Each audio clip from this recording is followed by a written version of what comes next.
perjalanan religi kali ini kita memasukin area Masjid Sakatunggal Cikaka Wangon Banyumas. Nah, ini kami bersama rombongan sedang menuju ke dalam area. Nah, dalam perjalanan atau sambil menuju ke perjalanan itu kita bisa melihat pemandangan kera-kera yang ada di situ. Nah, inilah lokasi atau makam, yaitu yang konon disebut makamnya Kiai Mustolih yang dulunya mendirikan Masjid Sakatunggal, dan diyakini beliau adalah keturunan dari Prabu Siliwangi Jawa Barat yang kala itu masjid ini dibangun tahun 1288 Masehi, yaitu oleh seorang tokoh bernama Kiai Mustolih. Sudah cukup banyak penelitian yang membahas perihal Masjid Sakatunggal. Kemudian penelitian tersebut dilakukan karena langkanya sumber referensi atau kitab-kitab yang mengabadikan informasi tentang masjid ini. Dalam sebuah karya ilmiah yang berjudul Fungsi Antropologis Masjid Sakatunggal atau Studi Etnografi pada Umat Islam di Aboge Banyumas, yang ditulis oleh Bapak Teguh Prianton dan diterbitkan oleh Universitas Muhammadiyah Yogyakarta, menerangkan perihal eksistensi Masjid Sakatunggal. Dalam penelitian tersebut diterangkan Masjid Sakatunggal secara antropologis tidak dapat dipisahkan dari kearifan lokal masyarakat Banyumas sebagai penganut Islam Aboge.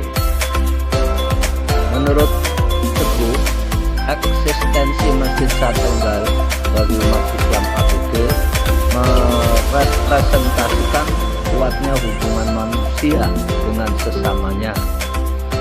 Hal tersebut tercermin dari ritus ganti jaro masjid, yakni sebuah upacara pengganti pagar yang mengelilingi Masjid Sakatunggal yang dibuat dari bambu atau jaro.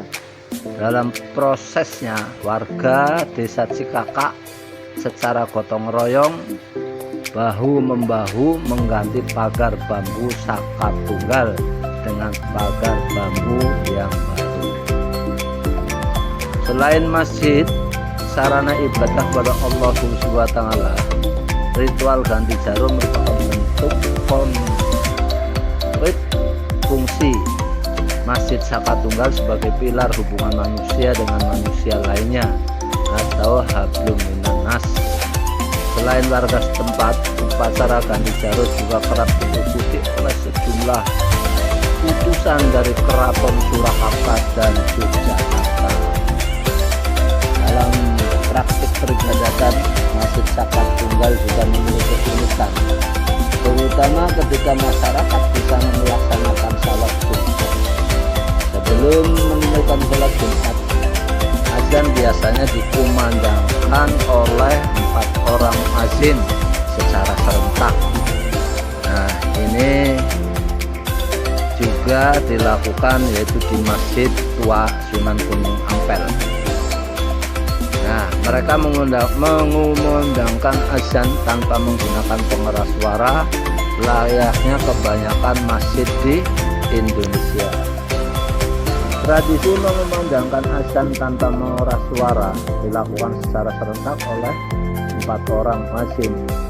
Berdasarkan hasil penelitian tersebut, ini mengandung pesan moral yakni agar dalam kehidupan sehari-hari manusia sebaiknya tidak bergantung pada penggunaan alat-alat, sebab Allah Subhanahu wa Ta'ala telah memberikan akal dan kecerdasan untuk menyelesaikan setiap persoalan secara arif. Selain itu, 4 orang muadzin tersebut membuat lantunan adzan tidak hanya terdengar di sekitar area masjid saja, tapi juga menjangkau daerah sekitar tempat tinggal para jamaah.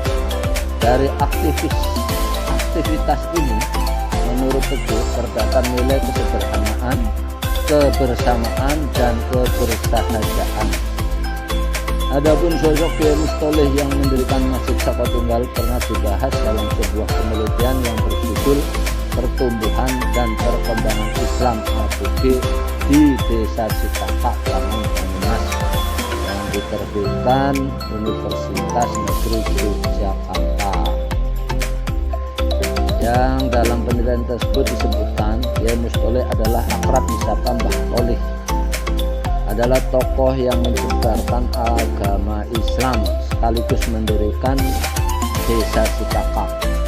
Mereka juga meyakini Mbah Toleh adalah putra Prabu Siliwangi dari Pajajaran, yang nama kecil Mbah Toleh dipercaya bernama Kian Santang.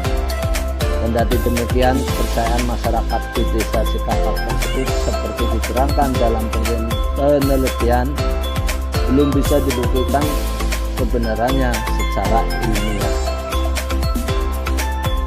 Kiai Mustoleh diyakini membangun Masjid Saka Tunggal ketika usianya sudah cukup sepuh.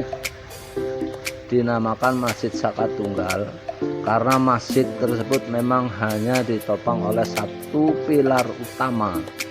Jadi bisa dikatakan Masjid Saka Tunggal, masjid dengan desain konstruksi yang unik. Setelah sekian abad berselang, Masjid Saka Tunggal masih berdiri kokoh di Desa Cikakak, Banyumas, Jawa Tengah. Dan kini masjid tersebut juga menjadi salah satu destinasi wisata Islami di daerah Banyumas. Itulah sepintas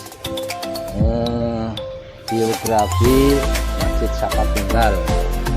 Nah, adapun kera-kera yang berada atau yang berpenghuni di sini, ini masih misteri keberadaannya. Ataukah ini memang kera-kera betul atau kera-kera jadi-jadian, wallahu a'lam.